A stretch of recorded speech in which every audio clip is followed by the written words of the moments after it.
Okay, we're back, and this is the end result of the repair. So what we did is we got a transition coupling. The gaskets are different size and OD to fit the copper and the plastic in this transition coupling, and then it gets tightened together with the bolts, and you're able to get that transition and have a better fit, better seal. And this, which is guaranteed to be a long time. I don't think anything's gonna move this thing around because being inside dirt. Then you've got the coupling.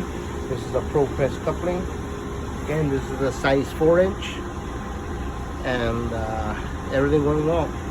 I'm editing the video right now of the actual repair while we're working and doing it for people's enjoyment. But right now, just for everybody at home, this is what we got as far as the repair, and we were able to get a good seal on it. Everything's good.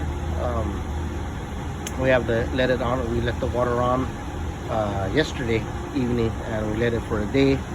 It's all dried up and everything's good. This is a better transition on the PVC plastic to copper. And again, this is 4-inch pipe, and just wanted to show the third part of it, the end result, and we were able to get a good fit on it, good seal.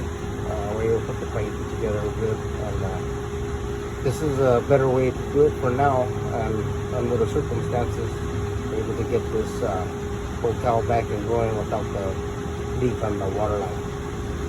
Okay, this is Greg with our education videos, and we'll be getting back shortly with a new video. Thank you.